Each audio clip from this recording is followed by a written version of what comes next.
the week my oldest son, who's now 20, Sam, when he was diagnosed with diabetes at 2, and uh, went from being in the hospital for a week, supposed to do a Billy Graham crusade, and was in tears because I just couldn't leave my son. And I get a call from Billy Graham, and it was in Pasadena, California, at the Rose Bowl. I'm in Dallas, and I get a call, and they said, "Hey, can we just fly you out for a couple hours because Dr. Graham wants to pray for your son?"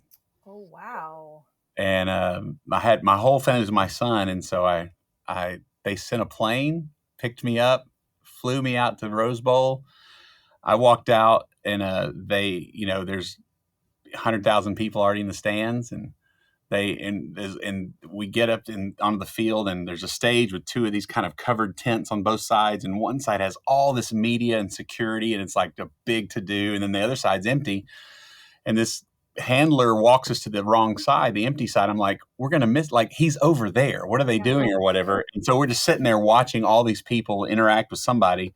And all of a sudden we hear behind us, Dr. Graham's like, sometimes you got to not tell the right hand what the left hand's doing. And I turn, and it's just the 5 of us alone with Dr. Graham while they're all thinking he's going to be over there. And I'm never met him. I'm just like, awestruck. And he puts his hand on the back of my neck and says, "I just want to pray for Sam." And when he said my son's name, I feel like he had to hold me up. I just lost it. And just to hear him pray for my son and say his name over and over, man, I could hardly tell you what he actually said. I was so in awe. And what's crazy is when we were finished, he was like, "You don't have to sing a thing. You can go back to be your son if you want to." And I was like he expected nothing. And so we actually did stay, and we got up and sang "I Can Only Imagine." And then as soon as I was done, a police escort took me back to the plane. I was home by, I think, 12:30 at night, that same night, and just walked in. Like, I remember walking back in the hospital, and I was like, "You are not going to believe what just happened." And it was like, if for something so, your first child, 2 years old, for something so heavy, and just, it wrecked me when someone says that they can't fix your son. Yeah. And for God to show up in the most epic way. And it's like, it was just, you can't script that. And it's like, you can't, and it's just like, it's not only like, hey, somebody prayed for him, but like, to have all of that happen was like, if that didn't change the trajectory of my life, I don't know what will. Wow. So how did God use that prayer? Like, what happened from that point on? Was it an encouragement in your spirit? How did you see the Lord use that? Man, I think for me, it was an affirmation, because every parent, like, I hope every parent believes that God has something incredibly special in store for their child. Yeah. When something like that happens, and as a parent, you start thinking that something's broken, if you will, it can shatter you pretty quick. And parts of the prayer I remember is him just saying that, that God has always been intentional, and expressing the excitement of seeing what Sam is going to become, how God's going to use this. It was like a Braveheart moment, and I needed it so desperately, to discover he had it maybe 4 days before, and we're still in the hospital, and to hear someone like Dr. Graham, are you kidding me, to say that this is a rally cry, and this is I wanted to charge hell with a water pistol after that. Of course, I went home, and it was like, just my whole attitude changed. The sense of hopelessness became, God put this in our lap for a reason. I don't know what it is, whether it's the fact that we can take care of him financially and spiritually. We're going to do everything we can. And I've tried to pour that into Sam, saying, man, God didn't curse you. He set you apart. And he's 20 now. And it's, of course, that moment was such a massive moment. When you asked me about, what's the moment in life, like that, it came to me immediately. It's the first thing that came to mind. I love that. I'm sure you've talked about this with Sam. Does he understand the gravity of that? I mean, he was so young at the time. But what does he say about it? Yeah, I told him about it when he was young, and just didn't think about what he was comprehending or not. But when Dr. Graham passed away, I did a real lengthy post about it. And he kind of brought it up like, hey, and I was like, oh man, we haven't talked about this in ages. And he kind of knew and stuff. And I was like, dude, I was like, that's when everything changed. That's when I was like, that, I believe God has something special and an amazing plan for all of my kids, but yours started off pretty dang strong.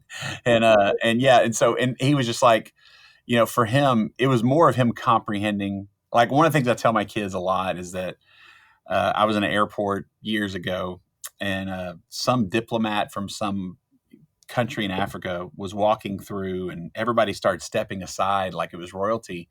And I'm the nerd walking down the middle of the airport, not paying attention, like, what's going on or whatever. And they're like, move, it's so and so. And it was pretty profound because I was like, it's not that I didn't care. I just didn't know who he was. And the second they explained it to me, I stepped out of the way. And it's funny how much we if just simply not knowing who it is or whatever is sometimes the reason we react the way we do. And when I was looking at my son, I was like, he didn't really know Billy Graham the way I would have, he kind of knew of him, and here, but I had a chance to like trying to explain, like, man, this is like this dude is like a patriarch. He's the guy, and it's like, and it was funny because I tell him all the time, I was like, hey man, like a lot of times, like the fact that we can stand around Jesus, I can stand around that diplomat, but until I understand who he is, not much is going to happen. Not much is going to change. But that was one of those kind of teachable moments of like, yeah, before I explain to you what happened, you need to know exactly who Billy Graham was. And yeah. And then he got it and he was like, holy cow, this is, but if I just told him he didn't know, he'd be like, so you flew to the Rose Bowl. The Rose Bowl's cool. It's like, no. Well, it is so interesting when you do think about culturally when people talk about Jesus, and sometimes it's very cavalier sort of way, or people talk about, the guy upstairs, or all of these sort of casual ways that culturally we reference God, where there's truly a failure to appreciate who he is. Therefore, people have no need for reverence or for worship or for honor because they don't get who he is. Right. So how much of your music and your mission is about helping people to have a proper recognition of who it is we're singing about and talking about? Well, it's a huge part for us. It's not only that, but also, just trying to explain like who we are because of him and our identity in Christ. And, there used to be a time where I would get so frustrated and so offended, like when people were being disrespectful or just didn't care or whatever. And like, I'm supposed to be the guardian of the faith, like he ever needs me to do that. And then when I started realizing that it's simply, they just don't know who he is. Like, why would, like, I do it with pop bands that my kids love. I'm like, what's the big deal? Because I just don't know. And it allows me to show a lot of grace understanding that. It's like, well, of course they don't act any different because they don't know him. And so I try to teach my kids that too. And so we just need to, just show them who he is, and not necessarily whether it's preaching or, but living our lives, like live in a way that they're like, hey, I don't know what you have, but I want it. And so that's when things change. It's just, that's the whole point of being the example, being like Christ. But I used to get so aggravated when I thought people were intentionally disrespecting. I'm like, and maybe they are, but it still comes down to they just don't know who he is. And I don't mean just they don't know him from a salvation standpoint. They don't understand what they're dealing with. They don't understand who, you know what I mean? And so, yeah, it definitely changes the approach, I guess, if you will. Yeah. I mean, one thing we talk about on our morning show here in Chicago is how, we live among so many people who've never had a fair shot at the gospel. I mean, Yeah. you think in a country where there's so many churches and so much Christian music and material available, but yet and I see this in conversation all the time, there's such a misunderstanding of what the gospel really is. Mm-hmm. And there's all of these sort of, oh, well, maybe it means you go to church, or maybe being a Christian means you do things or don't do things, or you support this or you don't support that. How do we get to the point where we really make the gospel really clear in a place where it's everywhere, but yet people don't get it? Man, I mean, personally, for me, the biggest challenge and the biggest return, if you will, is just trying to live my life the way Jesus would want me to live a life of integrity, to be loved to a lot of people, man. Like, I grew up in a very legalistic system to where it's like, and I'll never forget, as long as I live, as like a teenager, we have youth group. Our youth group would go out and try to witness to people and give them tracts. And it was literally, it felt like we're like, you better accept Jesus, you're going to go to hell. Like, it was so mean. And I remember literally in a Taco Bell, and we handed a tract and we're like, you better do it. And then we ran off because we were scared. And I remember him saying, if heaven's full of you people, I choose hell.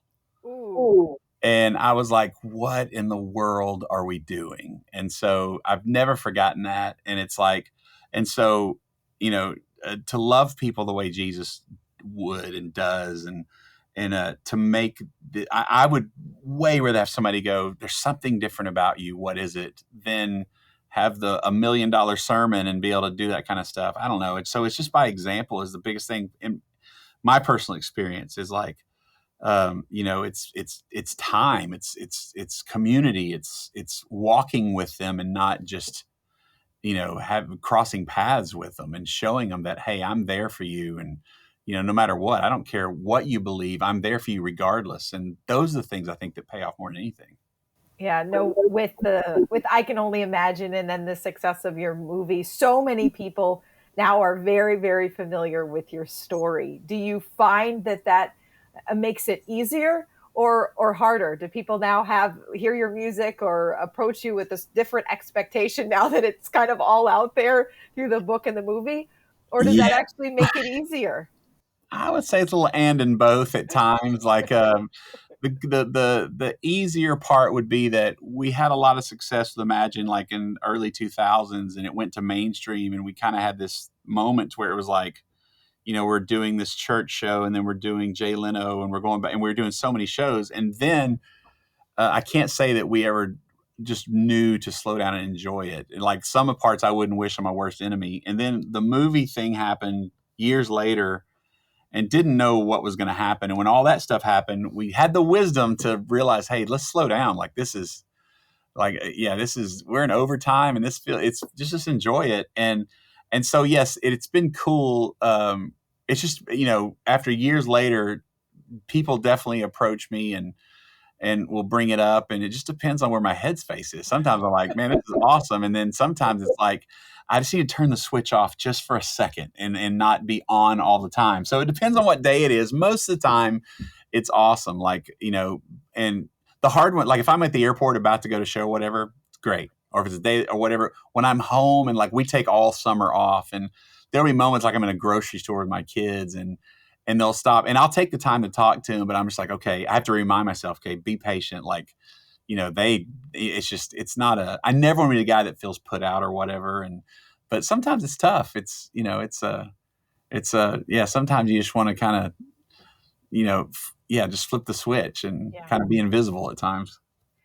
Which probably, when you kind of going back to the story you shared earlier with someone like Billy Graham, when ministry is also when it's both kind of becomes so your life and ministry, it all kind of blends together, and it probably the experience you have now probably makes you appreciate what he did so much more.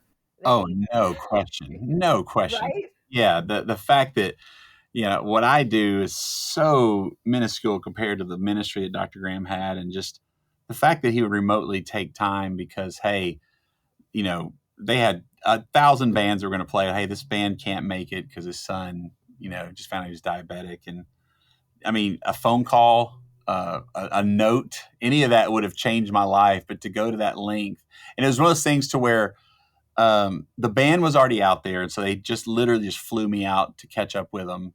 And then to say, man, don't even sing. You don't have to, and it's just like, and he genuinely mean it. It was just, who takes the time to do that? And after so many years of being faithful, it was, I think I understood then, but now I even appreciate more the kind of the brevity of the whole thing. Was like, wow, he could have really done it in such a simpler way and I would have been changed, but this is over the top. Snapshot Testimony is a Moody Radio podcast. If you enjoyed today's episode, can you take a minute to leave a review on your favorite podcast platform? Your feedback is so vital to the growth of any new podcast. And I really like hearing from you. I'm your host, Allie Domerson, and together we're sharing the moments that shape a life of faith in Christ.